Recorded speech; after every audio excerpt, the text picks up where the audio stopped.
네, 2년 전이었죠. 2020년 7월 29일 날 사상 초유의 검사들 간의 몸싸움으로 불렸던 사건이 있었습니다. 채널A 사건과 관련돼서 피의자였던 한동훈 당시 사법연수원 부원장을 이 정진웅 검사가 찾아가 가지고 수사를 하는 과정에서 한동훈 장관이 갖고 있던 휴대전화를 빼앗는 일이 있었습니다. 이 과정에서 두 사람이 얽히고 설키면서 넘어졌고요.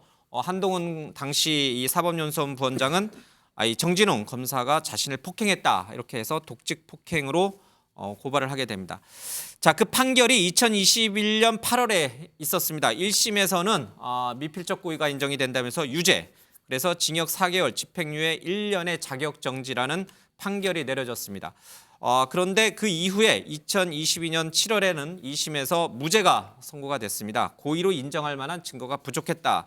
이렇게 2심과 1심의 판결이 엇갈렸는데 오늘 대법원의 최종 3심 결과가 나왔습니다. 결과는 무죄였습니다. 그래서 정진웅 이 검사는 무죄를 인정받았고 당시 이 정진웅 검사를 고발했던 한동훈 법무장관은 짤막한 입장 표명을 내놨습니다. 자, 이 어렵게 이제 설명을 좀 했습니다. 한동훈 검사가 지금 장관이 쭉 뭐랄까 이렇게 순탄한 길을 걸어온 건 아니지만 그렇죠. 그래도 항상 끝에 가서는 승자가 되고 그래서 법무장관까지 가는 영전의 길을 걸어왔습니다. 근데 오늘 판결은 한동훈 장관에게 치명적일 수 전혀요. 있는 건가요? 전혀. 그러면 뭐 치명적인 이유가 뭐가 있습니까? 이제 예. 저게요. 우리는 보통 유죄, 무죄 그런데 영어로는 무죄를 not guilty 이러잖아요. 예. 유죄가 아니다. 그러니까 뭐냐면 2심 판결도요. 뭐냐면 그 당시 정진웅 부장검사의 그런 행위는 부적절했고 예. 반성과 성찰을 요하고 다시는 그런 일이 재발되지 않도록 예. 뭔가 그 성찰을 해라. 이게 이제 재판부에서 그렇게 판시한 예. 겁니다. 그러니까 이 독직 폭행이 유죄로 인정되기 위해서는 고의성이 입증이 돼야 됩니다. 예, 예. 고의성. 이거는 굉장히 어떻게 보면 굉장히 판단하기가 애매한 거 아니겠습니까? 예. 근데 1심에서는 그 고의성이 인정이 됐는데 2심과 오늘 이제 대법원 확정 판결에서는 그게 인정이 안 된 거기 때문에 예. 저기서 무죄 판결을 받았다 했고 내가 잘했다? 이렇게 얘기하는 거는요. 예. 저 판결 취지를 자기 멋대로 아전 인수로 해석해 가지고 전혀 반성하지 않고 앞으로도 저런 행위를 또 하겠다라고 하는 예. 어찌 보면 그 공직자로서 할 수 없는 그런 모습이죠. 독직 폭행이라는 그러니까 그냥 폭행도 아니고 독직 폭행이라는 말이 나와서 당시에도 이제 저희가 그 뜻을 이제 설명하는 그런 일이 있었습니다만은 뭐 인신 구속과 관련된 직무를 수행하는 그러니까 인신을 구속할 수 있는 권한을 갖고 있는 경찰이라든지 검사라든지 이런 사람들이 이제 수사 과정에서 피의자를 폭행하는 것을 말하죠. 굉장히 이제 반인권적인 행위란 말이에요. 정진웅 검사로서는 상당히 명예스럽지 못한 죄로 이제 혐의로 고발을 당했는데 지금 화면에 나옵니다. 본인이 오히려 폭행을 당했다라고 하면서 이제 입원했던 모습이었고 저걸 놓고선 또 한동훈 장관을 지지했던 쪽에서는 저거 가짜 입원이다, 위장이다, 뭐 이런 얘기까지 있었어요. 글쎄 오늘 판결이 어떤 의미를 갖는지 좀 어떻게 보세요? 그래서 저는 이런 뉴스를 왜 다뤄야 될까 하는 의문을 갖긴 해요. 예. 그러니까 독직이라는 건 공무원에게만 해당되는 거예요. 그러니까 직을 더럽혔다 이런 의미인데 예. 굉장히 어려운 한자 용어고 법률 용어가 일제 때부터 썼던 거 그대로 지금 갖다 쓰다 보니까 나오는 예. 건데 그냥 폭행 이런 폭행은 공무원에게만 해당되는 겁니다. 아까 앵커가 얘기한 것처럼 인신구속이나 이런 거에 관여하는 경찰이나 검찰 일선의 공무원들이 직을 남용해서 저지르는 행위 예. 이렇게 이해하면 돼요. 당시에는 아마 정진웅 검사는 뭐라고 그럴까요? 굉장히 의욕이 앞섰던 거 뭐 이런 거 아니면 예. 사명감이 앞섰던 거 이런 거일 수도 있어 보였고 본인은 직을 충실하게 자기 이행했다 이렇게 얘기할 예. 거고 한동훈 당시 검사장은 내가 충분히 방어권을 행사할 수 있는 것 여러 가지로 했다 이런 건데 예. 저는 굳이 한동훈 검사장을 거론하자면 그 이후에 계속해서 나왔을 때 끝까지 따라다니는 게 아이폰으로 아마 기억하는데 예. 휴대폰 가지고 있는 거 비밀번호 끝까지 제출 안 해서 예. 포렌식 거부했던 오히려 그게 더 과연 끝까지 본인의 물론 방어권 차원에서 예. 한 거지만 정당한 대처였을까 그런 꼬리표가 따라다니기 때문에 예. 이런 뉴스는 제가 보기에 지금 이미 법무장관이 된 한동훈 장관에게는 안 다루는 게 오히려 본인에게는 더 좋지 않을까 하는 생각이 듭니다. 예. 그런데 이 1심과 2심의 판결이 엇갈렸고 3심 대법원에서는 이제 2심의 판결을 이제 존중을 했습니다. 근데 1심 판결, 그러니까 정진웅 당시 부장검사가 유죄, 길티로 인정이 됐던 1심 판결 이후에 한동훈 검사장이 한 얘기가 있습니다. 자기 편 수사 보복을 위해 없는 죄를 덮어 씌우려 한 권력의 폭력이 사법 시스템에 의해 바로잡히는 과정이다. 이렇게 어렵게 얘기를 했습니다. 그러니까 당시에 추미애 법무장관이 당시 여권 지도부를 수사하던 자신에 대해서 보복성으로 없는 채널A 사건 죄를 뒤집어 쓰려고 한 것이다. 여기에 대해서 법원이 정의를 바로 세운 것이다. 이렇게 이제 1심 판결 후에 한동훈 장관이 얘기를 했습니다. 근데 오늘 대법원 판결이 이후에 당시 채널A 사건 수사팀장이었던 이정현 현 법무연수원 연구위원, 이분도 지금 이제 한동훈 법무장관이 등장한 이후에 법무연수로로 지금 사실상 유배를 가 있는 분인데, 이분이 그 1심 판결에 따른 한동훈 당시 이 판결 내용을 그대로 인용을 했습니다. 없는 죄를 덮어 씌우려 한 권력의 폭력에 대해 법과 정의에 따라 정확하게 판단해준 사법부의 경위를 포하고 아울러 권력의 폭력에 관여한 사람들은 책임지는 모습을 보여주기를 촉구합니다. 이 얘기는 현 한동훈 장관을 두고 한 얘기입니다. 그러니까 똑같은 말인데 서로가 상대방을 이제 하는 얘기고, 대법원의 판결이니까 이거는 지금 이정현 당시 채널A 사건 수사팀장의 얘기가 더 맞다라고 해야 되는 건가요? 어떻게 해석을 해야 되나요? 저는 이제 사법의 정치화, 우리가 정말 예. 지향해야 되는 일이라고 생각합니다. 그런 측면에서 저는 이번 판결은 판결 그대로 받아들이는 것이 맞다고 생각이 예. 됩니다. 당시 한동훈 검사장 같은 경우에는 국민들도 다 아세요. 굉장히 무리하게 없는 죄를 만들어서 또 수사하는 과정에서도 저는 보면서 채널A 사건이 그렇다는 얘기죠? 네, 예, 한동훈 검사장 당시 그 이후에도 예. 사실은 굉장히 그 채널A 기자부터 시작해서 혐의가 없고 저거 자체가 사실이 아닌 걸로 드러났지만 저 상황에서 정치인들과 언론과 또 검찰이 수사하는 과정에서 굉장히 이걸 국민들에게 믿게끔 하는 그런 상황이 펼쳐졌습니다. 그리고 저는 좀 의아했던 게 폭행의 가해자가 더 많이 다쳤어요. 병원에 누워 있었어요. 예. 폭행을 당했다고 하는 한동훈 장관은, 지금 장관은 사실 그 당시에 그렇게 많이 다친 건 아니고, 저는 이번 판결에서 이게 무죄가 될 수 있었던 것은 사실은 의도가 없었다는 것 하나, 우발적이었다 이런 의미겠죠. 그다음에 실제로 그렇게 상해가 있지 않았다라는 것. 그래서 굉장히 냉랭하게 법리적으로 해석한 거지. 저게 어떤 지금 막 정치인들과 검사장들이 얘기하는 수사관에 자기네들에게 유리한 대로 수사가 이루어지고 그런 것이 뭐 없는 죄를 뒤집어 씌우고 하는 정치적 행위가 있었다라는 것의 판결 결과라고 저는 생각하지는 않습니다. 이게 뭐 가정이긴 합니다만은 당시 한동훈 법무장관이 자신이 썼던 그 아이폰의 비밀번호를 당시 정진웅 부장검사 수사팀에게 알려줘서 그 휴대전화 내용이 오픈이 됐다면, 그러면 채널A 사건과 이 지금 독직 폭행 사건의 판결은 또 어떻게 달라졌을까? 그럴 수도 있죠. 예. 그러나 뭐 그런 과정을 통해서 뭐 이야기를 나눌 필요는 없을 것 같고요. 중요한 것은 기본적으로는 이제 1심은 어쨌든 고의성은 없다 하더라도 폭행은 폭행이다라고 해서 유죄를 때린 거거든요. 예. 그러니까 실질적으로 이제 그런 부분에 있어서 최종심은 어떻게 얘기하냐면, 그럼에도 불구하고 그것이 고의성이라고 하는 걸 인정하기 어렵다. 결과적으로는. 그리고 또 자유심증주의라고 하는 것의 틀에 벗어나지 않았다. 즉 자기 마음대로 재판한 게 아니다. 합리적으로 했다라고 하는 부분을 정리했습니다. 그러니까 사실은 이게 폭행이냐라고 하는 여러 가지 일을 처리해가는 과정에서 나오는 같이 미끄러지는 과정에서의 짧은 순간에 폭행처럼 보였을 뿐이지 고의성과 지속성을 갖고 있지 않았기 때문에 대법원 결과적으로는 이 뭐라자면 무죄의 힘을 실어줬다 그렇게 볼 수 있고요. 또 그런 부분에 있어서도 과연 이제 지금 현재 다시 반추해 보면은 그런 폭행을 당했다고 얘기하면서도 수사에 협조하지 않았던 한동훈 장관의 부분에 있어서도 그것이 과연 바람직한 부분인가의 부분은 남아 있는 미제의 문제라 그렇게 보여집니다.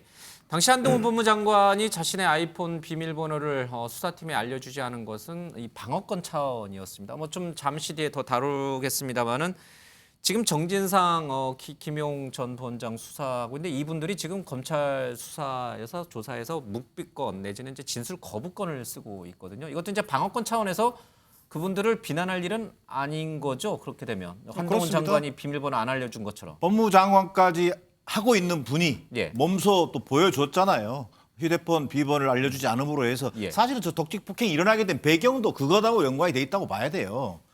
저는 그래서 오히려 지금 뭐 1심, 2심의 그 판결이 달랐고 예. 그렇지만 오늘 대법원 판결이 나왔기 때문에 저는 법원 판결은 기본적으로 존중될 필요가 있다. 그리고 두 번째 한동훈 검사장이 이제 그 1심 판결 이후에 했던 말, 예. 4번 자천, 2번 압수수색, 뭐 사찰 독직 폭행, 없는 죄를 뒤집어 썼다 이런데 그러면 지금 또 다시 그 피의자에서 피해자로 어떻게 보면 예. 전락한 건데 변신한 건데 그러면 다시 정준영 검사가 또 이 똑같은 얘기를 한동훈 검사장한테 해줘야 되는 것인지 예. 저는 이런 부분에 있어서 저는 그 수사의 정당성을 훼손하기 위해서 어찌 보면 동료 검사입니다. 예. 동료 검사를 고발했던 한동훈 장관이 예. 나름 정도 도의적 책임은 저는 느끼는 것이 맞다. 사과 여부야 본인의 판단 영역이죠. 예. 그러나 최소한 유감 표명 또는 도의적 책임에 대해서 언급하는 것이 바람직하지 않나라는 게 제 판단입니다. 예. 한 장관은 오늘 대법원 판결 이후에 개인 자격으로 입장문을 냈습니다. 개인적인 입장문이기 때문에 글쎄요. 피해자 입장에서는 납득하기 어렵지만 최종 시민 대법원의 판결인 만큼 존중한다. 다만 무죄를 선고한 항소심에서 당시 직무 집행이 정당했다고 인정하는 취지는 아니고 영장 집행 과정에서 자신의 부족했던 부분과 피해자가 겪어야 했던 아픔에 대해 깊이 반성하면서 성찰할 필요가 있다라고 지적한 부분이 있는데 이 부분에 대해서는 충분히 성찰하는 것이 공직자의 자세다. 이렇게 오늘 입장문을 냈습니다. 그러니까 본인에 대해서 당시 수사팀이 가했던 여러 가지 잘못된 행위에 대해서는 충분히 성찰적으로 인식을 해야 된다 이런 맥락인 것 같습니다. 예, 조금 더 한동훈 장관과 관련된 얘기를 좀 이어가겠습니다. 최근에 이 더탐사와 관련돼서 여러 가지 이제 논란이 최근 며칠 사이에 있었죠. 그런데 대통령까지 한마디 거들었습니다. 대통령이 어제 국무회의에서 그런 얘기를 했어요. 물론 이제 이건 화물연대 파업 때문에 나온 얘기긴 합니다만은 법을 제대로 지키지 않으면 어떤 고통이 따르는지 보여줘야 하지 않느냐. 법무장관 자택을 이런 식으로 무단 침입하면 국민들이 어떻게 보겠느냐. 법을 어긴 사람이 처벌받지 않는 사회가 과연 정상적이냐. 이런 표현을 쓰셨습니다. 자, 이 표현은 어떻게 보세요? 뭐 일면 맞는 표현이죠.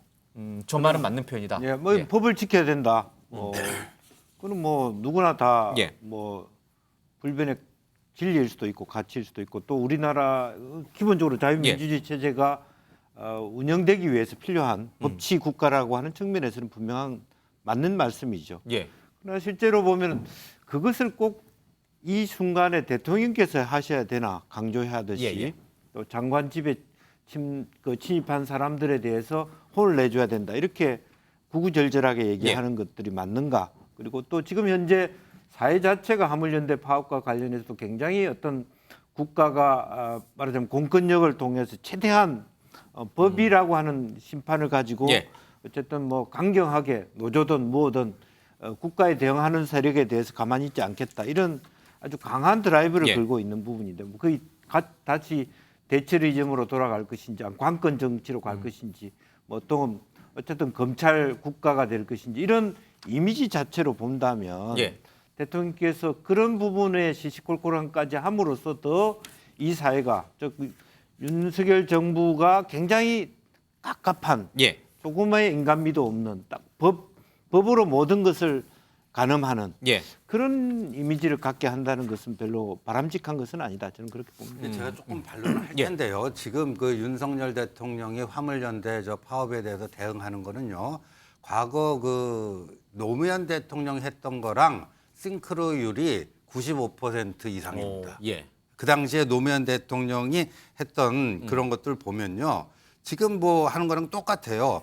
민노총 이거는 민노총의 행동은 어떠한 경우에도 정당성이 없어 보인다. 원칙적으로 대응해야 한다. 그때 한미 FTA 반대 시위 때 말씀하신 아니요, 그때 그 화물연대 파업했을 때.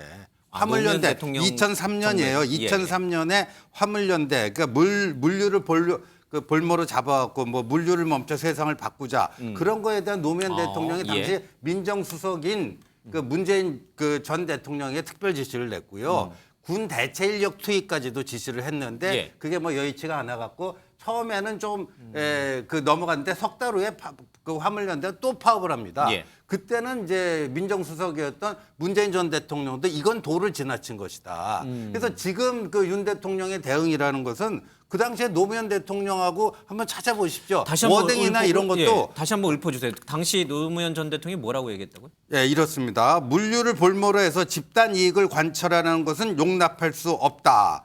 예, 국무회의에서 화물연대 파업 대책을 보고받고 나서요. 예. 법과 원칙에 따라 단호하게 대처하라고 지시했고요. 민노총의 행동은 정당성이 없어 보이며 원칙적으로 대응해야 된다. 이 얘기를 예. 국무회의 지시사항이에요. 그러니까 예. 지금 윤석열 대통령 하는 워딩하고 뭐가 어떻게 다릅니까? 그러니까 그래서 아니, 잠깐 네. 그러니까 예. 네. 이걸 가지고 무슨 뭐 저기 무슨 뭐 독재다, 뭐 예. 철권 통치다, 무슨 뭐 경찰 국가로 간다. 그럼 노무현 대통령도 그렇게 그런 잣대로 우리 김영주 의원이 그때 그 국회의원 하시지 않았어요? 네. 예.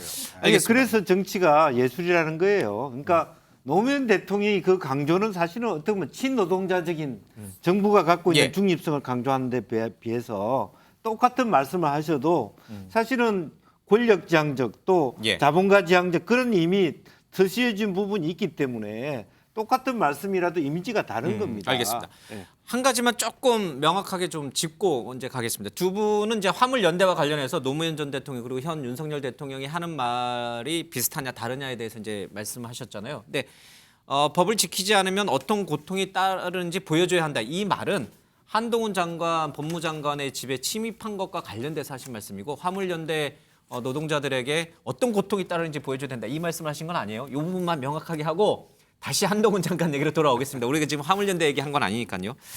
자, 어떤 고통이 따르는지 보여줘야 한다. 이 말, 대통령의 말, 지금 이 법무장관 자택을 침입했다는 그 기자들에게 한 말인데 박지원 전 국정원장이 그런 얘기를 했습니다. 대통령이 너무 자상하시다. 애지중지하는 법무장관 자택에 침입한 기자들에게 법적 책임 운운하셨다. 이런 얘기를 좀 했는데 그 자상하심이 12구 이태원 참사 희생자 유가족이 요구하는 이상민 장관 해임에도 적용돼야 한다. 뭐 이런 얘기를 좀 하셨습니다. 근데 대통령이 고통이 뒤따라야 한다 이런 표현을 쓴 거는 어떻게 생각하세요? 좀 무섭나요? 아니면 좀 살벌한가요? 아니면 대통령으로서 법치를 지키지 않는 지금 우리 사회에 만연된 이 무질서에 대해서 뭔가 강력하게 좀 이렇게 경종을 울릴 필요가 있기 때문에 적절한 언어 표현이라고 보세요. 저는 윤석열 대통령식 어법이라고 생각합니다. 예. 윤석열 대통령은 정치 경험이 많지 않기 때문에 이 발언하시는 모든 언어 중에 정치적 언어는 생각보다 굉장히 적습니다. 검사 언어가 예, 맞습니다. 그러니까 저는 뭐 검사 언어라고 볼 수도 있지만 우리가 정치인이 되는 과정은 여러 가지 직업에서부터 정치인이 되는 경우도 있고 예. 처음부터 정치를 하는 경우도 있기 때문에 저는 뭐 그것을 특정 직업을 오래 했다고 해서 그 단어를 쓰는 걸 갖고 우리가 폄하할 필요는 없다고 생각이 예. 되고요. 대통령이 이제 저런 말씀을 하신 거에는 저는 단순히 한동훈 장관 사건만 염두에 두신 거라고 생각하지는 않습니다. 이제 어제 국무회의에서 업무 개시 명령을 결정을 하지 않았습니까? 그리고 지금 오늘 이 시간에도 지금 서울시 지하철 교통공사 파업 때문에 예. 뭐 또 철도공사는 철도공사 나름대로 준법 운행을 하면서 또 2일부터 파업해요, 거기도. 예, 지금 시민들의 그 출퇴근길이 엄청나게 불편하고 지금 한쪽에서는 막 돈이 술술 새어 나가고 있습니다. 예. 지금 대통령 입장에서 한동훈 장관의 이 사건뿐만이 아니라 지금 대한민국 전체에서 이루어지고 있는 이런 예. 불법적인 행동들, 그다음에 자신들의 이익을 위해서 국민의 희생을 볼모 잡는 이런 행동들에 대해서 저는 종합적으로 말씀하셨다고 생각되고 잘한 말씀이다. 이제서야 예. 정치인의 언어를 쓰시는 것 같아요. 비유와 상징을 통해서 예. 어떤 하나의 사건을 갖고 지금 전체적인 국정의 현안이라든가 문제를 얘기하신 저는 표현이라고 생각합니다. 대통령이 써야 될 언어가 아니죠. 무슨 어떤 고통이 따르더라도 뭐 고통이 따르는지를 보여줘야 된다.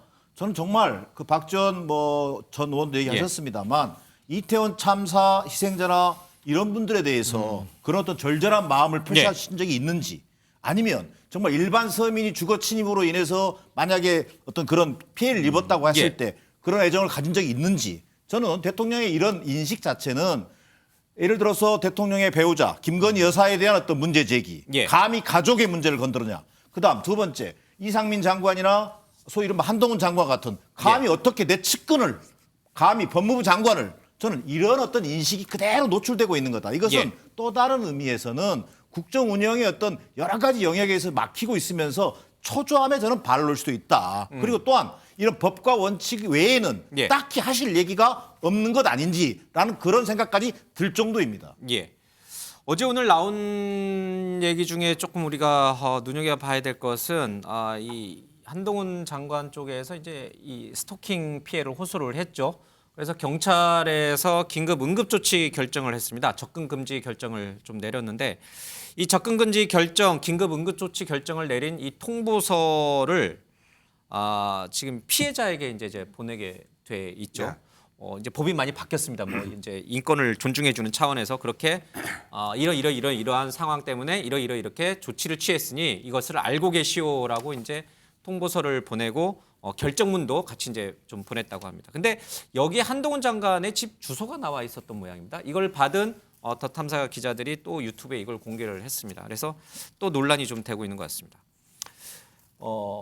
우리 윤 의원께서는 어떻게 보십니까? 이 더 탐사라고 하는 매체는 언론 윤리에 직분에 충실한 거였는지 아니면은 그 도를 넘어서서 과잉 취재를 한 것인지 그리고 이 결정문에 나와 있는 한동훈 장관의 집 주소를 또 공개한 행위는 또 어떻게 평가받아야 되는 것인지 뭐 이런 부분에 대해서는 또 언론계 선배시니까 하시는 말씀이 좀 있을 것 같아요. 취재라는 이름으로 모든 게 다 합리화되기는 어렵죠. 그러니까 개인정보보호법상 명백하게 보호해 지켜야 될 것들을 규정하고 있잖아요. 그러니까 저런 집 주소가 저렇게 노출이 되는 거라든지 아니면 집 앞에 가서 뭐 마치 압수수색 당하는 사람의 뭐 고통이 어쩌고 저쩌고 하는 식의 얘기를 하면서 그게 생중계되도록 하는 이런 것들은 사실 취재라는 이름으로 합리화되기는 참 어렵죠. 그러나 저는 대통령의 이제 얘기도 그렇고 한동훈 장관이 경찰에 보호 요청, 접근 금지 요청을 했고 또 법원이 결정문도 내렸으니까 이건 법에 위배된 거라고 일단 판단했다고 볼 수 있어요. 그러나 대통령의 한동훈 장관 관련 언급도 그렇고 이 화물연대 언급도 그렇고 법을 지키지 않은 또는 법을 위반한이라는 단정적인 얘기가 들어있다는 게 그게 저는 대통령이 조금 더 뭐라 그럴까 이게 이제 뭐 예를 들어서 기소가 됐거나 아니면 뭐 경찰이 이미 수사에 나서는 것만으로 그게 법을 위반했다라고 단정할 수 있는 건지 그런 점은 조금 신중할 필요가 있었지 않았을까라는 생각이 드는데요. 다시 원점으로 돌아가면 아무리 취재라는 그러니까 매체를 내세워서 취재라는 거를 뭐라 그럴까 전면에 내세우더라도 그게 모든 걸 합리화하기는 어렵다. 조국 전 장관 때도 그랬잖아요. 진보 진영에서 반박을 할 때 조국 장관의 딸이 혼자 있는 오피스텔에 가서 찾아가서 가서 밤 10시 넘어서 했던 취재에 대해서는 많은 사람들이 옳은 행위라고 얘기하지 않았던 걸로 저는 기억하거든요.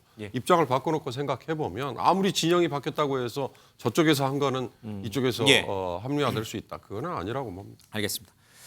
어제 저희 MBN은 아니고 이제 일부 다른 방송에서 제목을 그렇게 뽑았더라고요. 이제 지금 이게 스토킹 피해를 입었잖아요, 한동훈 장관이. 그래서 이제 경찰에서 그 피해자에게 스토킹 피해자에게 지급하는 이제 일종의 호신용 스마트워치가 있습니다. 위치 파악이 실시간으로 되고 뭐 배를 누르면은 즉각 112가 출동해서 이제 보호해주는.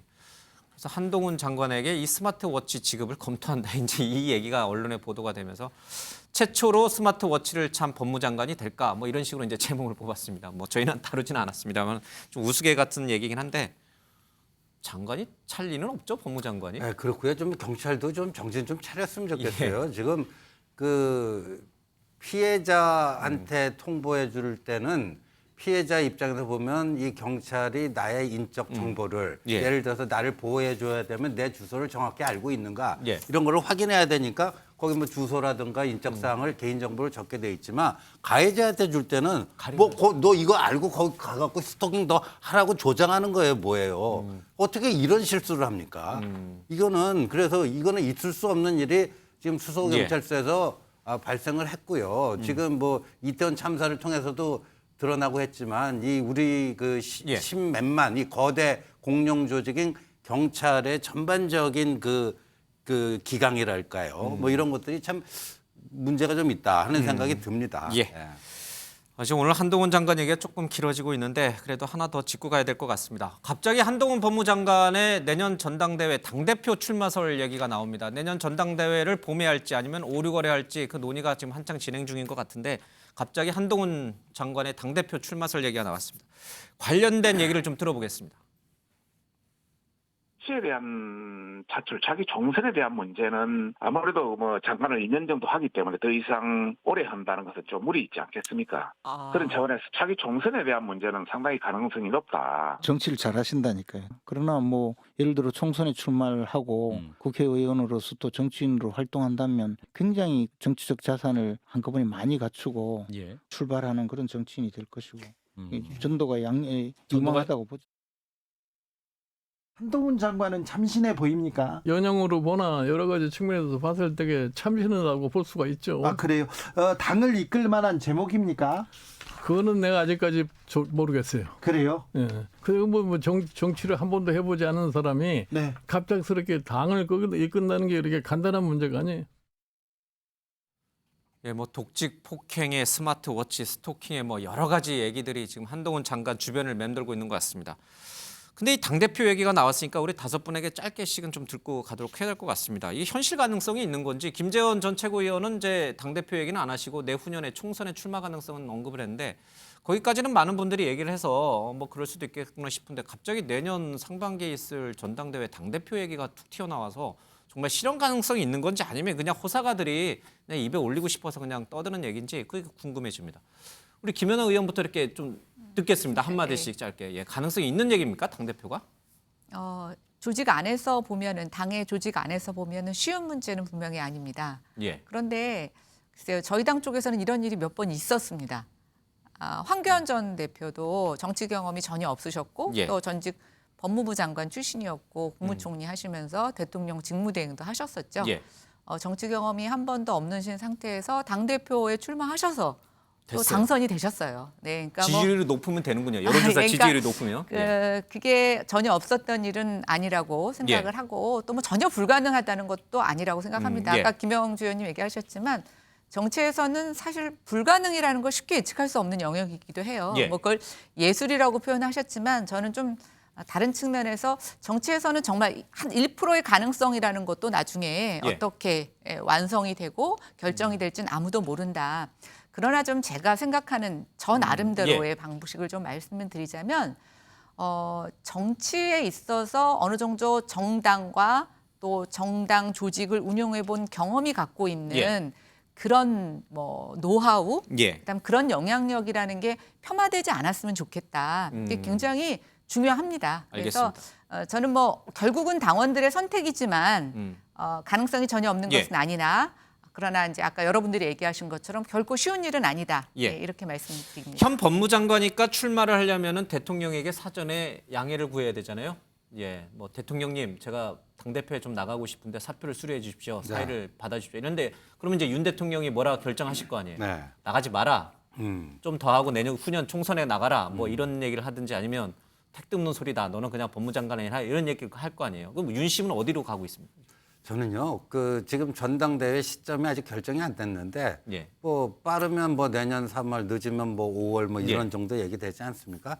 그 한동훈 장관이 그 당대표 경선에 나갈 가능성은 5% 미만. 5% 미만. 그런데 이제 그 다음 해인 내후년 총선에 나갈 가능성? 그거는 뭐 30% 이상 그렇게 보고 있습니다. 5%와 30%의 차이는 뭡니까? 다 50%를 넘지 않는다. 그러니까 정치는 타이밍이 굉장히 중요하거든요. 그러니까 내년 상반기에는 한동훈 장관이 정치적으로 움직이기에는 너무 이른 시기다 이렇게 봅니다. 예, 알겠습니다. 아직은 시간을 두고 조금 봐야 된다 이런 뜻이군요. 지금 뭐 섣불리 얘기할 수 있는 단계는 아니다 이런 생각이시고. 예.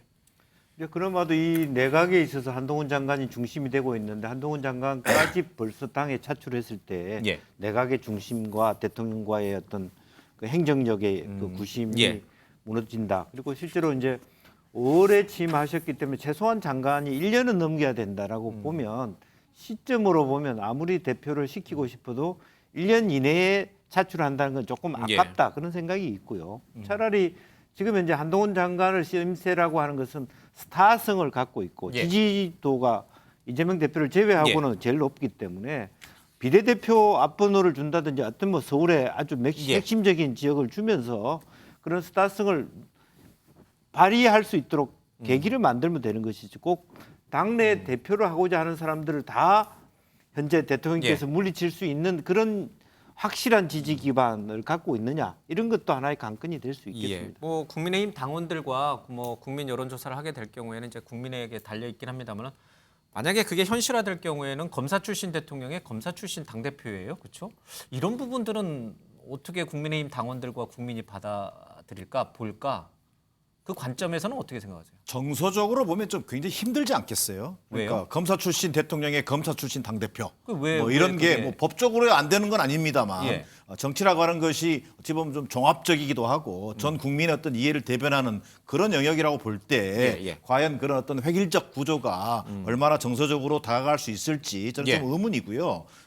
좀 전에 이제 나왔던 그 문제와 관련해서는 저는 22일 관저 만찬, 소위 윤핵관 부부 동반 만찬에서 이런 얘기들이 저는 전체적으로 좀 거론됐던 것은 분명해 보인다. 왜? 한동훈 대표설까지 거론됐다고요? 뭐 그것까지 제가 장담할 수는 없습니다만 그거는- 왜 그 이후에 어찌 됐든 지금 군불대기 차원에서 일부 친윤계 의원들 입에서 이런 얘기들이 나오고 있지 않습니까? 그런 걸 본다면 그만큼 윤석열 대통령 입장에서는 또는 윤핵관들 입장에서는 굉장히 지금 절박한 상황이다. 이런 절박한 상황 속에서 소위 지금 거론되고 있는 전당대 후보 유승민, 안철수 이런 사람들에겐 줄 수 없다. 고로 뭐 권성동이 됐든 한동훈이 됐든 우리 사람이 돼야 되는 거 아니냐. 저는 이런 논의의 연장선에서 나온 것 아니냐. 알겠습니다. 그럼에도 불구하고 저는 당이라고 하는 데는 정치와는 행정부와는 다르기 때문에 실제로 현실화되기는 어렵다라는 게 제 판단입니다. 알겠습니다. 22일 윤핵관들과 대통령과의 만찬에서 뭐 여러 얘기가 나왔을 것이다 이런 이제 추론들은 계속 나오는데 거기에 한동훈 장관 당대표설까지 있는지 여부는 확인할 방법이 없습니다. 예, 요거는 뭐 우리 정 교수님의 개인적인 추론으로 조금 제한을 두겠습니다. 어떻게 보세요? 당 대표를 할 만한 충분한 자격을 갖추고 있을까요? 김종인 전 대표는 조금 부족하지 않냐 이렇게 보시는데. 제가 자격을 얘기할 건 아니지만 지금 국민의힘이나 여권이 이거 굉장히 부끄러운 얘기다. 얼마나 인물이 없으면 25년 정도 검사까지 한 분이 지금 법무장관 임명할 때도 파격이라고 그랬잖아요. 근데 지금은 당대표로 차출을 해야 된다? 그러면 나중에 총리나 아니면 대통령 비서실장 바꿔야 될 상황이 생기면 그 자리로도 또 한동훈 총리는 어떠냐, 한동훈 대통령 비서실장은 어떠냐 이런 얘기까지 또 할 상황 갈까 봐 저는 걱정스러운데 한동훈이라는 분이 이렇게 영어로 얘기해서 올라운드 플레이어인가요? 어디다 갖다 놔도 뭐든지 일을 다 잘하고 그래도 명색이 지금 국민의힘이 집권당이고 또 보수 정당을 자임해서 이미 집권의 경험이 여러 번 있는 정당이잖아요. 그렇다면 그 안에 아무리 인물이 없다고 지금 대통령의 가장 의중을 잘 반영할 수 있는 사람 그게 한동훈이다. 그래서 한동훈을 당대표로 차출? 모신다? 옹립? 추대? 그렇게까지 얘기가 나온다면 이건 제가 보기엔 국민의힘 여권이 좀 부끄러워해야 될 얘기가 아닐까 좀 그런 생각이 듭니다. 뭐 구체적으로 현실화할 가능성은 대체로 다 좀 낮게 보시는 것 같아서 조금 이거는 지켜봐야 될 것 같습니다. 다음 이슈로 가보겠습니다.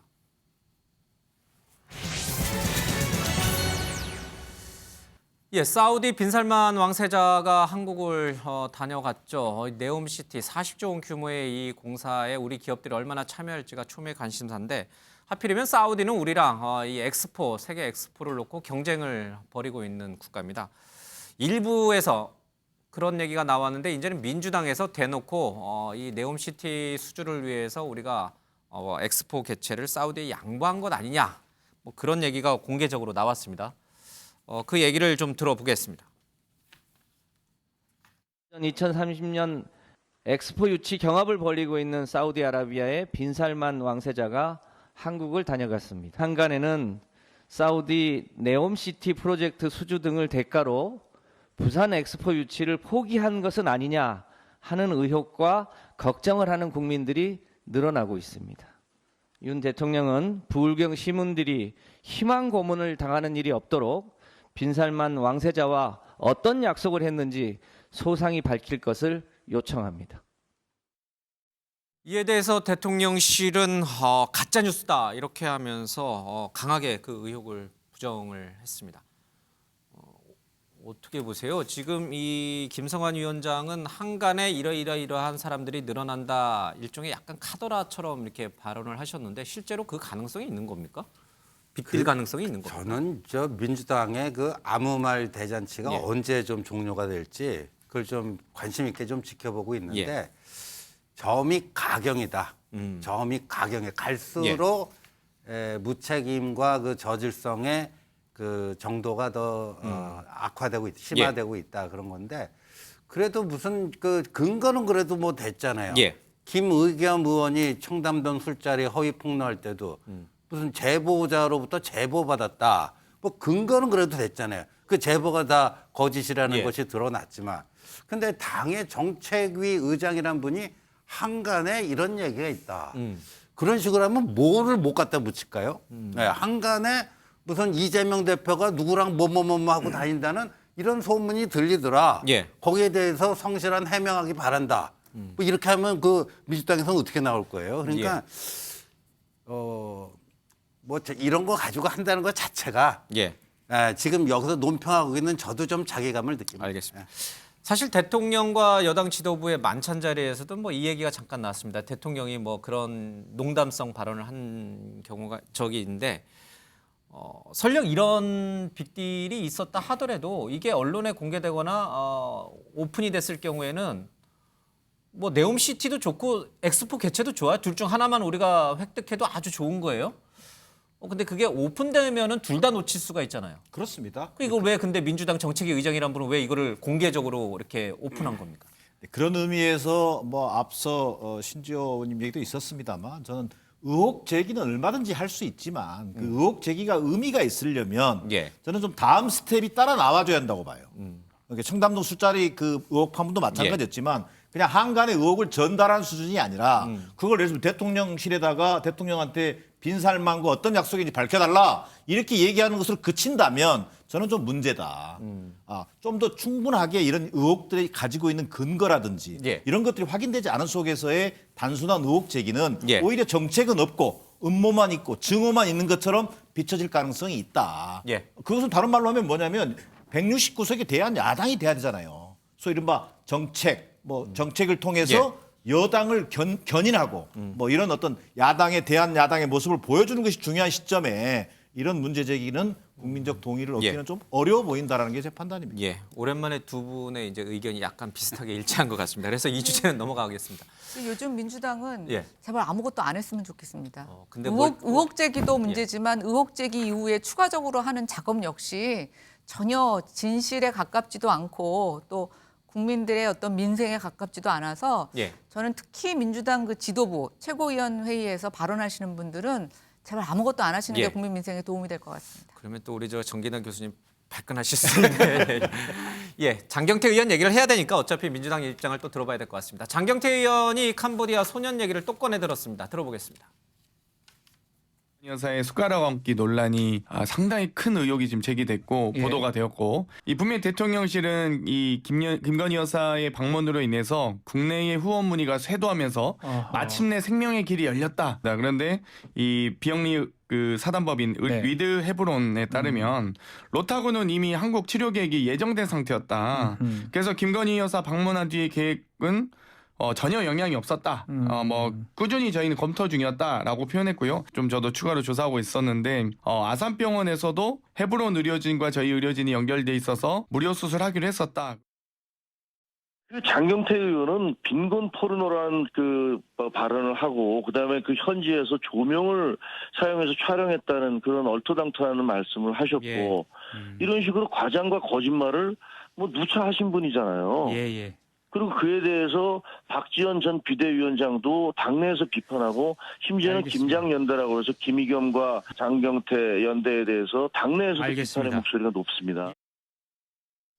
예, 뭐 어제도 그런 얘기가 얼핏 나왔습니다만은 최근 여의도에서는 광화문에는 김앤장 법률사무소 법무법인이 있고 여의도에는 김앤장 의원들이 있다 이런 얘기가 나오는 것 같습니다. 김의겸, 장경태 최고위원을 가리키는 것 같은데 윤경호 의원님. 지금 캄보디아에서 이 김건희 여사가 안고 있던 그 14세 아이는 원래 예정돼 있던 것은 여기 서울 아산병원에서 수술받기로 원래 예정이 돼 있었던 아이다. 근데 그 아이를 찾아가서 김건희 여사가 이렇게 쇼맨십처럼 이제 뭐 빈곤 포르노 표현까지 썼습니다. 그렇게 연출한 것은 문제다라고 장경태 의원이 또 얘기했습니다. 근데 이게 문제가 되는 겁니까? 원래 수술 예정이었던 소년을 김건희 여사가 만나면 안 되는 겁니까? 글쎄요. 가서 뭐 위문하고 위로하고 하는 거. 그다음에 설사 한국에 와서 수술 예정이 안 돼 있더라도 우리나라 대통령 배우자가 가서 그렇게 어려운 처지에 있는 현지의 어린이를 우리 대한민국의 의료진에 연결시켜서 수술을 받게 해줄 수도 있죠. 근데 이런 모든 문제가 대통령 부인의 동선을 취재한 기자가 없기 때문에 지금 시시비비가 계속 이어지는 거 아니냐. 저기에 기자가 따라가서 봤으면 조명 여부 일거에 다 불식되는 거 아니에요? 그리고 대상 그러니까 대통령 김건희 여사가 만났던 그 아이의 여러 가지 정황에 대한 취재도 당연히 사전 사후 뭐 사전이 어려웠겠지만 후속 취재가 되지 않겠어요? 그러니까 이런 것들 때문에 결국 대통령 부인의 여러 가지 행보는 당연히 기자의 취재 대상이 돼야 되고 국민들에게도 낱낱이 공개가 돼야 되는 거다. 결국 그 문제가 이런 걸로까지 뒷말을 낳은 어떻게 보면 빌미이자 원인이 아닌가 저는 그 점을 지적하고 싶습니다. 저는 팩트부터 좀 바로 잡으면요. 저 장경태 의원이 또 헛방 쳤어요. 숟가락 얹은 게 아니고요. 그러니까 수술하기로 돼 있었던 건 맞아요. 그런데 이제 수술을 하기 위해서 누군가 독지가가 이제 후원을 해줘야 되는데 그게 아마 또 이렇게 그 취소가 되는 그런 과정이 있었던 것 같고 저 캄보디아 현지에 있는 헤브론 원장 그 병원인가요? 거기도 한국 분이 그 원장을 맡고 계시니까요. 그래서 그런 것들을 듣고 이제 김건희 여사가 가서 그걸 다시 재연결시켜주는 그런 과정이라고 저는 들었고요. 그다음에 그 조명 문제 관련해서는 제가 듣기로는 그 로타군의 집에 백열등 하나가 있었고 창문을 통해서 들어오는 햇빛이 있었고 아마 그 전체가 드러나는 사진이 조만간 공개될 거라고 합니다. 공개될 거라고 하니까 뭐 거기에 꼭 기자가 있고 없고 있으면 뭐가 됐고 없으면 안 됐다 꼭 저는 그렇게 생각 안 해요. 기자도 기자 나름이지 또 뭐 MBC 같은 기자는 또 뭐라고 틀었을지 압니까 또. 그냥 다들 그냥 웃고 넘어갈 수밖에 없는 일인 것 같습니다. 이게 그렇게 막 논란의 대상이 돼야 되는 주제인지 잘 모르겠습니다. 그와 비슷한 주제 얘기 좀 하나 더 해야 될 것 같습니다. 이 시민단체들이 참 이게 우리 사회가 뭐 여러 가지 이제 정보 공개나 이런 것들이 이제 투명해지고 이렇게 오픈이 되다 보니까 이제 시민단체들이 많은 이제 이 사안에 대해서 정보 공개 요청을 합니다. 김정숙 여사의 옷값 등 특활비가 궁금하니까 이것을 좀 공개해달라라고 이제 윤석열 정부 대통령실에 이제 요청을 했죠. 또 다른 시민단체는 윤석열 대통령이 지난 6월에 영화관에서 영화를 봤는데 그 돈을 개인 돈으로 본 건 아니겠죠? 특활비 중에 일부로 봤을 텐데 그걸 또 공개해라 이렇게 좀 요청을 했는데 둘 다 대통령실에서 공개할 수 없다 이렇게 했습니다. 하나는 대통령 기록관을 이관했고 또 하나는 공개할 경우에 대통령 동선이 이제 또 유추가 될 수 있는 그런 여러 단서들이 나오기 때문에 안 된다는데 이 시민단체들은 왜 이런 게 궁금할까요? 물론 이제 이렇게 해서 뭐가 좀 하나 뭐 나오면 또 기자회견을 하고 그걸 또 우리 언론은 받아서 쓰고 우리 뉴스와이드는 신중에 신중을 거듭한 고민에 고민을 거듭한 끝에 다뤄야 될지 말아야 될지 판단한 후에 다루겠죠. 이런 메커니즘이죠. 지금 뉴스 생산 구조가. 네. 그리고 이제 시민단체도 여러 유형의 시민단체들이 있습니다. 시민단체라고는 하지만 사실 정치권의 저런 고소고발만 대리해주는 시민단체들도 있습니다. 아, 그래요? 네, 제가 보면 분명히 있습니다. 근데 뭐 이제 정치인들이 직접 하기가 좀 예. 소송 당사자로서 그냥 하기가 뭐 불편하고 또 때로는 뭐 눈치가 보이기 때문에 그럴 수도 있는데 뭐 저는 국민의 알 권리를 보장하고 있는 대한민국 체제 안에서 예. 충분히 할 수 있다고 생각이 되는데요. 사실은 제가 국회의원 시절에 손혜원 의원 사건과 관련해서 청와대의 기념품 중에 그 자개로 된 것들이 들어갔다는 그때 제보가 있어서 저도 똑같이 정보공개 소송을 했었습니다. 예. 그런데 일부만 인정받고 사실은 나중에는 다 지금 거절을 당했거든요. 근데 이제 김정숙 여사 것도 마찬가지인데 개인이 해서 대통령실로부터 공개를 그 허락받는 경우가 극히 드뭅니다. 예. 저는 허락을 받았었는데요. 갑자기 그거를 계속 항소를 하더니 예. 결국 대통령 기록관으로 넘겨버리면서 그거를 이제 못하게 만들어 버렸어요. 예. 그래서 저는 이렇게 생각합니다. 진짜 필요한 정보도 있지만 사실은 불필요하게 논란을 키우려고 하는 정보들이 있고요. 또 하나 저는 대통령의 뭐 옷값 이런 것들 문제는 있지만 예. 설사 영화를 대통령 안에 특활비로 보는 것이 뭐가 그렇게 문제가 되는지 그리고 저게 옷값과 연결돼서 서로 대치할 수 있는 그런 상황은 아니라고 보여지는데 예. 조금 과도한 정보에 대한 요구와 또 약간 대통령과 영부인에 대한 좀 집착된 그런 의지가 있어 보여서 굉장히 좀 적절하지 못하다 이런 생각합니다. 알겠습니다. 자, 다음 민주당 내부 문제를 살펴보겠습니다.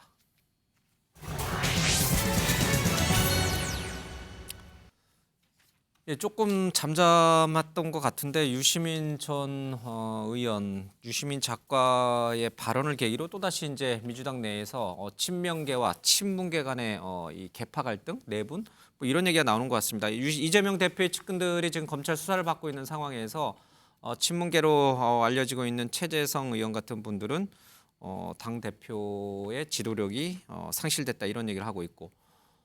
친이낙연계로 분류되고 있는 서른 의원 같은 경우는 나 같으면 대표직을 내려놓고 결백을 증명했다. 이제 이런 얘기가 좀 나옵니다. 이게 지금 갈등이 커지고 있는 것인지 좀 살펴봐야 될 것 같습니다. 관련자들 얘기를 좀 들어보겠습니다. 나 이재명은 나 이 상황에서 결백하다라고 선언을 하고 네. 근래 보여주겠다. 때문에 나는 당에 더 이상 누를 끼치지 않겠다. 나는 떳떳하기 때문에 내가 혼자 싸워서 돌아오겠다. 이렇게 선언하고 당대표를 내놓는 것도 한 방법일 수 있어요. 김의겸 의원 사과해야 된다. 그냥 본인이 했다. 그러면은 지도부에서 그걸 올리면 안 돼요. 지도부에서 틀었잖아요. 그래서 그거 하지 말라고 했는데 한 거는 지도력이 상실된 거예요. 그다음에 하나는 윤석열 대통령 퇴진 집회 아니에요. 그냥 나가고 싶은 사람 나가고 이게 무슨 정당이 그래요. 이게 그냥 어디 소풍 가는 게 아니잖아요. 진짜 당 내부에서 친명계하고 친문계 지난 대선 때 뭐 여러 가지 이제 앙금이 있었다 이런 얘기인데 실제로 그래요? 이제 서서히 이제 김용 정진상의 구속 이후에 예. 또 최근에 들어서 민주당의 민주주의 4.0 뭐 친노들이 반성과 혁신 친노예요, 친문이에요? 친문이죠. 4.0. 예. 예. 그래서 그런 분들이 모여서 서서히 토론을 해서 이제 사법 리스크에 대한 그동안에 이제 언급을 거의 예. 하지 않았고 단일 대우로 가자라고 하는 예. 부분에 대해서 서서히 어떤 그 리스크가 있음을 인정하는 목소리가 스멀스멀 올라오기 시작했다라고 하는 부분이고요. 예. 이제 그런 의미에서 또 최근에 들어서 어쨌든 기본적으로 보면은 김의겸 대변인이나 이런 분들이 개인이 아니고 당의 대변인으로 있으면서 공식적으로 실수를 반복하는 것에 대해서 이재명 대표가 좀 예를 들어서 어떤 교체를 시킨다든지 어떤 그러한 문제까지도 있고 또 특히 뭐 개딸들 같은 부분에 있어서 개딸들 말씀하실 때는 좀 풀어줘야 돼요. 개혁의 딸들. 개혁의 딸들 이런 분들이 너무 그 당원 중심의 주체가 아니라 팬덤 정치가 너무 심해져서 사당화가 노골화되고 있다 이런 우려들이 이제 나타나기 시작했거든요. 이제 그렇기 때문에 사실이군요. 재판을 계속 가면 갈수록 여러 가지 어떤 이재명 대표의 불리한 스리든 팩트든 이렇게 나올수록 특히 이제 최근 들어서 어떤 뭐 그 서로 간에 어떤 업자들끼리 말한 어떤 그 논쟁들이 가시화되면서 과거 이낙연계 예. 중심의 서른호흡 같은 분들이 공세가 시작됐단 말이죠. 이제 그런 부분에 있어서는 서서히 말하자면 이재명 대표의 리더십의 시험대가 원래 시작됐다. 시작됐다 그렇게 봐야 될 것 알겠습니다. 같습니다. 유시민 전 노무현재단 이사장이 그런 얘기를 했어요. 조금 바뀌니까 뭐 조응천, 금태섭, 박용진, 김혜영 뭐 이런 분들인데 이재명 대표에 대해서 쓴소리를 하는 이제 분들이죠.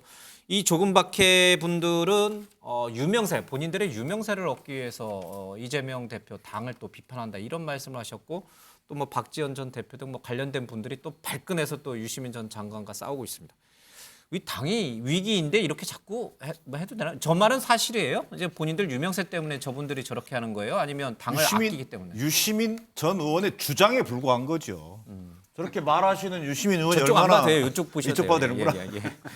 유시민 의원이 그동안에 민주당에 있을 때 얼마나 당의 발전을 위해서 역할을 했는지에 대한 좀 평가는 좀 다르다고 생각합니다. 전 개인적인 의견이다. 그러니까 그 당시 저는 지금도 기억나는 말이 있는데 전 김영춘 의원이 했던 얘기인데 저렇게 정말 꼭 해야 될 얘기를 저렇게 싸가지 없이 말하는 그 경우를 얘기한 적이 있어요. 그 유시민 의원의 어떤 말투 또는 그 행태를 가지고 얘기했던 것 같은데요.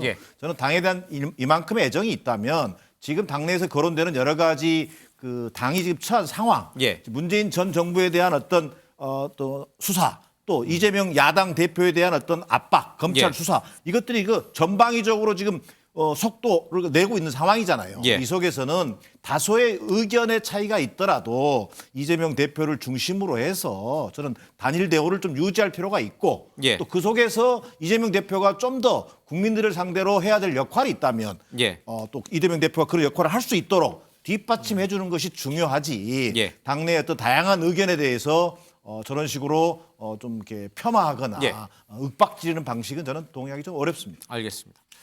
자, 이재명 대표를 옥죄해 오고 있는 검찰의 수사도 조금씩 속도를 낼 것 같았는데 그렇지는 않은 것 같습니다. 그래서 남욱 변호사의 입에 많은 언론들이 관심을 갖고 있습니다. 검찰에서는 지금 곽상도 이 50억 클럽 관련된 그쪽으로 조금 방향이 조금 이제 지금 틀어져 있는 것 같습니다.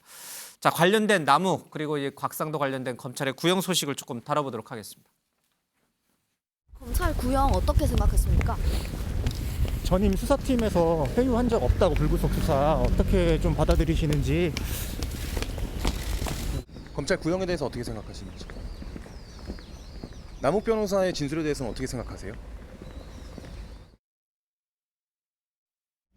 50억 클럽 명단에도 실명이 거론되고 있는데 이에 대한 어떻게 생각하시나요? 50억 클럽에 지금 이제 50억 클럽이 오랫동안 얘기가 됐는데 지금 현재 그 문제가 되는 건 저밖에 없지 않습니까? 나머지 그 거론된 사람들에 대해서는 지금 다 검찰이 지금 면죄부를 주는 방향으로 지금 가고 있지 않습니까? 그러면 그 50억 클럽이라고 하는 게 실체가 있냐? 이 얘기를 할 수 있는지 저는 그것도 의문입니다. 지금까지 재판 받는 과정에 제가 하나은행을 가거나 국회의원 지위를 이용해서 어떤 행동을 했다든가 하는 부분이 지금 일체 없습니다. 그러니까 제가 지금 변명하기도 지금 어려울 정도로 아무 내용이 없으니까 제가 뭐라고 말씀드릴 수가 없습니다. 그런데 어떤 행동도 안 했는데 지금 15년씩 구형을 하니 제 입장에서 지금 좀 황당합니다.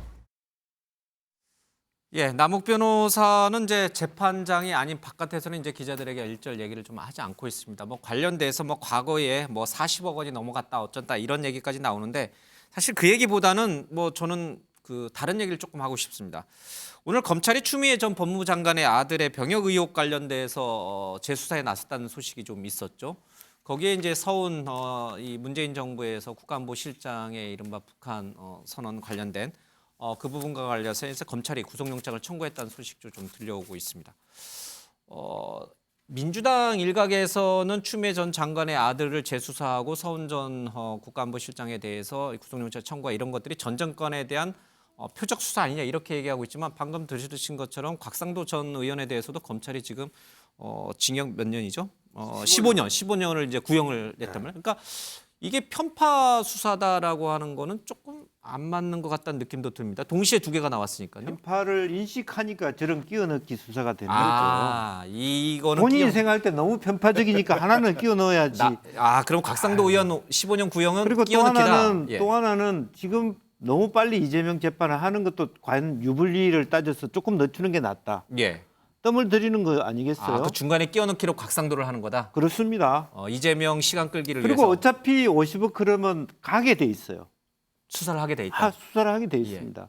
그 형평성이란 문제를 깔끔하게 정리하기 위해서라도 그것이 어느 정도 규모로 할지는 나중에 곽상도 의원만 할지 뭐 박형수나 다른 어떤 뭐 김수남이나 그런까지 갈지는 모르겠습니다만 그럼 두고 보겠습니다만 제가 보더라도 바로 지금 이재명 대표 수사하겠습니까? 내년 총선까지 좀 하반기까지 좀 미루기 위한 여러 가지 경로가 있는 거죠. 요 흥미로운 해석이 나왔습니다. 아니 근데 우리 김영주 의원님은 뭐 정치가 마음 먹으면 그냥 서초동을 막 좌지우지하는 뭐 거의 무협지 수준으로 이렇게 말씀하시는데 여의도의 논리가 그 서초동의 일정 부분 반영은 뭐 참고용으로 반영은 되겠지만 그게 그렇게 뭐 수사의 속도로 그냥 늦췄다 빨리 했다가 뭐 이재명 대표를 언제 뭐 잡아넣는 게 뭐 국민의힘 총선 승리에 제일 유리할까 이렇게 한다는 거는 제가 봐서는 그 뭐 엄청난 저 비약이신 것 같고요. 이런 생각이 듭니다. 그 곽상도 그 지금 이재명 대표 그 대장동 수사 이렇게 되니까 민주당에서 이제 반박 논리 중에 하나로 나오는 게 50억 클럽은 왜 수사 안 하고 왜 자꾸만 애꿎은 죄 없는 이재명 대표 쪽만 찌르려고 하느냐. 또 50억 클럽 지금 첫 케이스가 나온 거 아니에요. 근데 그 케이스가 6명 중에 국민의힘 당적 갖고 있는 유일한 사람 아닙니까? 곽상도 전 의원이요. 저렇게 먼저 한 거고. 그리고 이런 게 있어요. 지금 대장동 일기 수사팀이 그 봐주기 수사했다. 그 작년 11월에 그 대장동 그 화천대유 일당들이 대장동의 11개 블록 중에 5개 블록을 그 분양을 하는데 그 분양 대행 업체를 했던 박영수 특검에 가까운 친척 이모 씨가 있습니다. 이모 씨가 남욱 변호사에게 돈을 만들어줘요. 돈을 만들어주고 그거를 작년 11월에 그 검찰에 나가서 다 진술을 했는데 못 본 척하고 그냥 덮어버린 거예요. 못 본 척하고 덮어버려. 근데 박영수 특검도 지금 50억 클럽에 명단 들어가 있잖아요. 그러니까 이런 거 저런 거 앞으로 해야 될 일이 많고요. 좀 두고 보죠. 알겠습니다. 윤 의원께서는 어떻게 보십니까? 추미애 전 법무장관 아들의 병역 특혜 의혹과 관련해서 당시에 이제 무혐의 결정이 났었는데 2년 만에 현 윤석열 정부 하에 이 검찰이 재수사에 들어간 것은 한동훈 법무부 장관의 다분히 보복성 재수사라고 보십니까? 아니면 충분히 그때 수사가 부실했기 때문에 현재 검찰이 제대로 정상적으로 다시 수사에 나서는 거라고 보십니까? 뭐 제가 그걸 얘기하면 상당히 편파적이다 뭐 또 이렇게 오해를 받을 거니까. 그러나 일반 시각에서 보자면 다른 사건도 그렇게 모두 다 속도를 내고 있다라고 한다면 검찰이 정말 제대로 일을 하는구나라고 얘기하겠죠. 그러나 그렇지 않은 상황에서는 딱 그것만 집어내서 하는 거다라는 오해를 받기에 충분하고요. 저는 이 대장동 사건 관련해서는 누차 드리는 말씀입니다만 검찰이 정말로 제대로 일을 하려면 김만배에게 5년 구형을 하면서 뇌물공여와 횡령만 조그만 죄명으로만 기소를 할 게 아니라 김만배가 화천대유와 천화동인이라는 대장동 개발의 주역이라고 본인도 얘기했고 검찰도 그렇게 얘기를 했으니까 그 김만배와 그 일당이 벌어들인 돈이 전체적으로 어떻게 쓰였는가 그걸 같이 내놔야죠. 그런 과정에서 김만배에게는 5년을 구형하고 50억을 먹은 뭐 곽상도 전 의원에게는 15년을 구형하고 또 누구는 뭐 어떻게 하고 이렇게 돼야지 쪼가리만 저렇게 내놓고 구형했다가 나중에 또 수사에서 나오면 또 추가로 공소장 다시 써가지고 또 구형하고 또 재판하고 그렇게 할 건가요? 그거는 국민들이 보면 굉장히 의아해하지 않을까 싶습니다. 알겠습니다. 마지막으로 오늘 민주당이 이상민 장관 이 해임 건의안을 내기로 했습니다. 그 얘기 들어보겠습니다.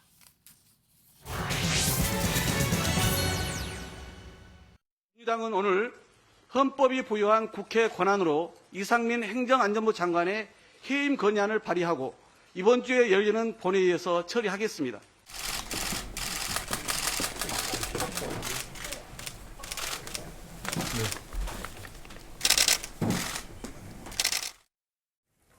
국정조사 시작도 되기 전에 민주당이 해임 건의안을 꺼냈습니다. 해임 건의안 처리 과정을 보면서 저희들이 대응하려고 합니다. 일각에서 특히 국민의힘 내부에서는 민주당이 이상민 장관 해임 건의안 얘기를 또 나아가서는 탄핵 소추안 얘기까지 꺼낸 것은 철저하게 이재명 대표 지키기다. 뭐 그런 해석도 나오는데 동의하십니까? 일단 좀 일의 순서가 없는 것 같습니다. 예. 국정조사를 하기로 했으면 국정조사 결과를 충분히 기다려야 되는 게 아닌가 싶고요. 예. 또 이상민 장관에 대한 해임 뭐 이런 요구들은 계속 민주당이 이태원 사건 터지고 나서도 했었죠. 예. 그런데 결국 보면 국조라는 것과 뭐 지금 우리가 예산안, 여당 입장에서는 예산안이 워낙 시급하니 원래 수사를 기다려보자고 했던 여당의 당초 입장을 한 발 양보하고 국정조사를 받아준 건데 알고 봤더니 민주당은 국정조사가 목적이 아니었던 거죠. 그러니까 결국은 계속 야당 흔들기를 하는 겁니다. 예산도 별로 관심도 없고 새 정부 일하겠다는 예산 다 깎고 전 정부의 실패한 정책을 계속 지원해주는 돈에 대해서는 증액을 하고 도대체 뭐 하자는 건지 잘 모르겠고요. 아까 박홍근 원내대표가 헌법이 부여한 국회에 부여한 권한이라고 얘기했는데 저는 요즘 헌법이 되게 밉습니다. 아니 국회의원에게 주었던 이런 해임 촉구안 또 면책 특권을 활용해서 지금 제1야당이 수적으로 얼마나 무리한 그리고 국민의 민생을 갉아먹는 권력 행사를 하고 있는지 저는 그래서 갑자기 요즘 헌법이 미워지기 시작했고요. 지금 이것은 저는 순서적으로 맞지 않다고 생각이 됩니다. 결국은 계속 던지는 겁니다. 해임 촉구안 안 되면 탄핵을 던지겠다고 하고 있고요. 결국 또 이것저것 안 되면 길거리로 나갈 겁니다. 저는 굉장히 좀 답답합니다. 뭐 어쨌든 그 국회에서 그 실제적으로 보면은 장관을 그 자를 수 있는 권한이 없죠. 그러니까 유일하게 해임 건의를 할 수 있다라고 하는 것에 대하여 하는 것이고 사실은 더 솔직하게 얘기하면 국정조사를 아무리 열심히 제대로 하더라도 장관을 그 결과로 쫓아낼 수 없습니다.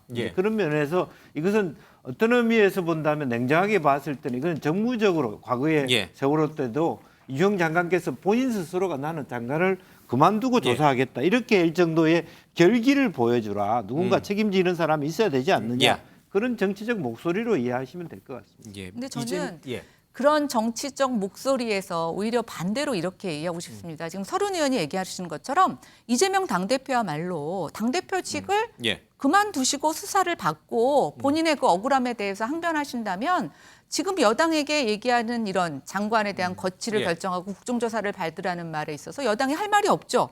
근데 본인들은 그렇게 안 하고 이상하게 가짜뉴스 상습적으로 쓰고 있는 대변인에 대해서도 아무 말 안 하고 도대체 이게 야당이 제대로 여당을 견제할 수 있겠습니까? 이태원 참사 어제부로 한 달째입니다.